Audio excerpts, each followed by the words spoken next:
Thank you very much. I might take this out. Can everyone hear me all right? Perfect, thank you very much. So as Sandra said, I'm delighted to be here and to present this project, which is a collaboration of both members of the TMRN, TMRP, and international colleagues who you can see on the screen there. So both academic colleagues and patient research partners.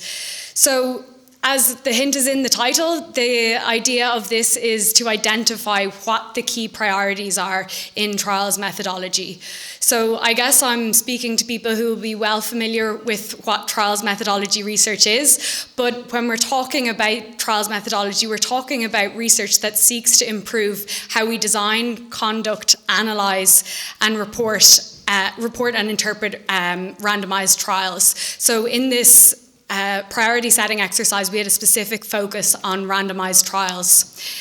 And this is obviously important because it ensures that practice and policy are informed by efficient, evidence-informed trial processes, so we actually can optimize our trials.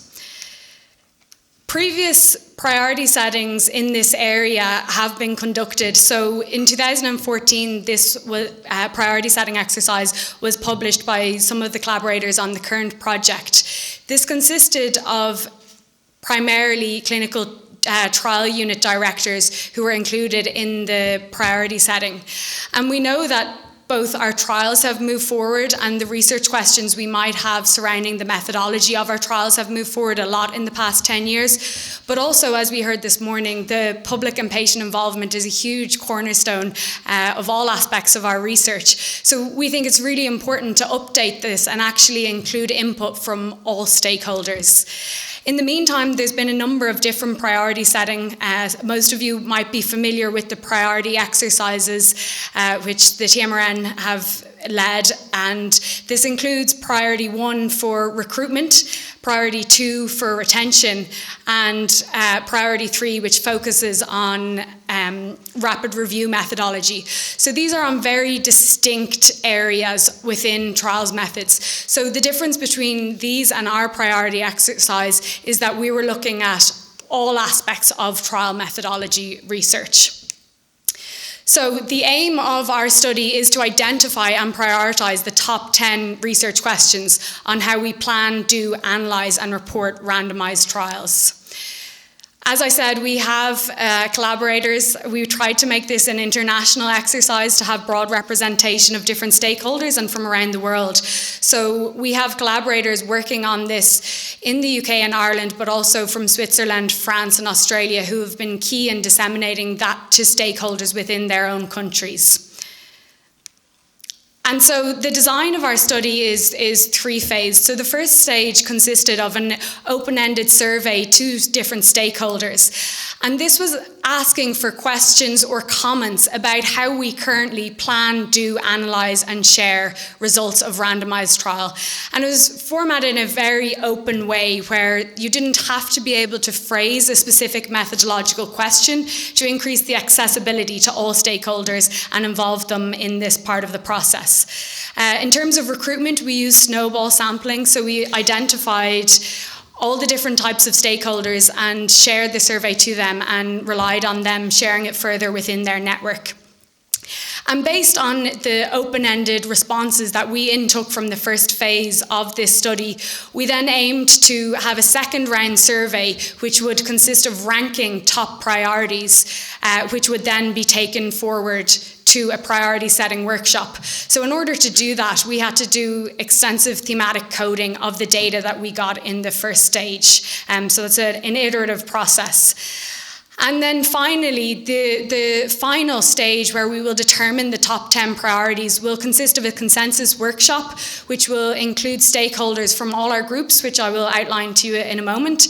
And that means that we will have opportunity from the previous rounds to randomly invite participants from all our different stakeholder groups.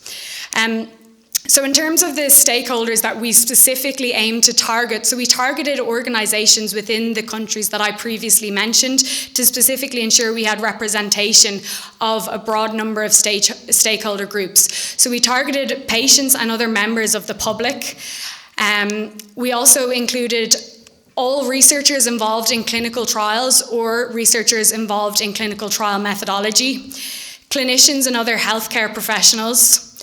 We also identified organizations that were responsible for the funding of clinical trials, ethics organizations that are responsible for approving our clinical trials, those who work on the front line of clinical trials, so research nurses, statisticians, and other trial team staff members, and journal editors who are involved in the publishing of clinical trials. So we targeted all of these groups, and it was done both through identifying organizations within our own countries and through social media and snowballing sampling online and identifying relevant organizations within all of these different domains. So what I'm going to focus on today, because this is still a work in progress, is the data that we have from the stage 1 results. So after recruiting all of these different stakeholders, we had 760 individuals who accessed our survey. Of these, 628 completed the demographics, with 274 providing questions or comments on how we plan, do, analyse or share clinical trials. And this resulted in 2,409 individual questions or comments about how we run clinical trials. So despite it was not too deep in terms of qualitative analysis, there was quite a lot of data there to work through. In terms of the representation, we had this graph just shows the members from our different stakeholder groups. So we did manage to get at least one individual from each of our stakeholder groups.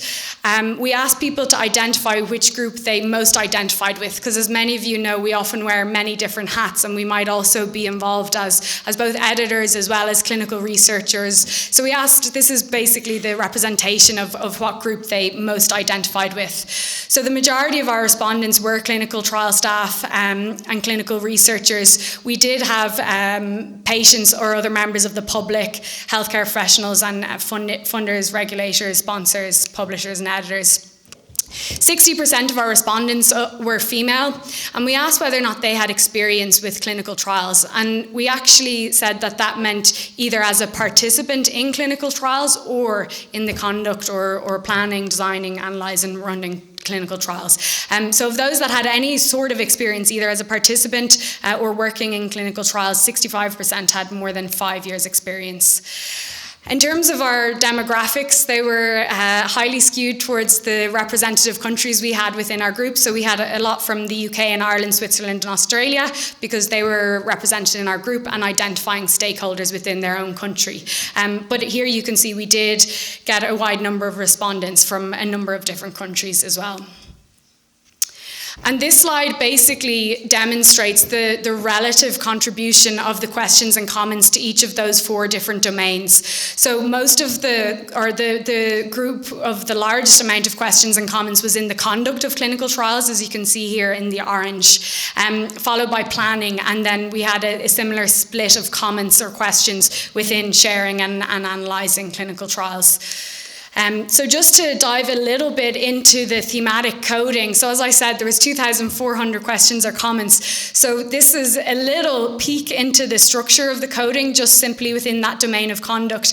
And you can see a lot of the themes that have been discussed here today were actually identified within the coding. So things like site selection, initiation and training, recruitment, how to improve recruitment, designing consent and patient information leaflets, retention, patient and public involvement, and so on. So you can see a lot of the topics we're discussing here today were actually represented in our thematic analysis of the data.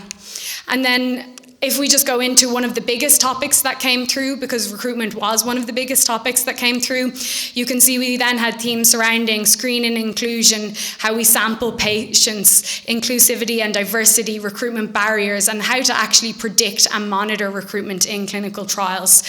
So it was quite a bit of work then for us as a group to iteratively go from this coding to a set of questions that could then be ranked in the next survey. So we did do that. We grouped them together based on their thematic areas and created 35 overarching questions in 9 different domains. So the domains which came through from the data, I'll just run through with you now. One of them was, how can we best implement and evaluate technology in clinical trials? So just talking about decentralized trials and all of that just now. So we had 2 sub-questions within that domain. How can we optimize clinical trial management and oversight? And we had 5 questions within that domain. How can we engage patients, the public, and other stakeholders? And we had 2 distinct questions within that domain. How should we provide participant information and consent? 3 questions there. How can we improve study design? 5 sub-questions. How can we improve reporting and transparency in trials? 5 questions. How can we improve recruitment and retention in trials? 2 questions, 1 on recruitment, 1 on retention. So that gives you an idea of how broad those questions were. How can we improve data management in trials, and how can we improve data analysis in trials? So I'll just give you an example of some of those sub-questions then within those domains that I'm talking about. So it was things like, how can patients and other stakeholders be better involved in planning and doing trials? How to improve the recruitment of trial participants? How can technology enable decentralized trials? How to design environmentally responsible clinical trials? How to analyse safety or harms data in trials, how to improve transparency of trials, how to improve sharing of trial findings with different stakeholders. So that's just a subset of some of the questions then that are going to be taken forward to the next round in order to be ranked in terms of priorities from all of our stakeholders. So the next steps in this process are, we're working on these 35 questions and getting them into plain language, because having input from patients and members of the public throughout this process is really important. So we need to make sure that we remove any sort of technical language from these questions so it's accessible when we go out to the next round of the survey. And we're going out to the next round of the survey then, where we will ask individuals to rank the top 10 items, which will inform which are brought through to the final priority setting workshop. And I would just say that we are going to go back to those who participated in the first round who gave us permission to, but it will also be open to new participants. So if any of you would like to get involved, please feel free to email me and reach out, and once it goes live, we will send you the link and invite you to participate, and we'd love to hear your input on this. So thank you very much to all of the individuals who participated in the first round of the study, my collaborators for working on the study with me, and hopefully to all of you who are my participants in the next round.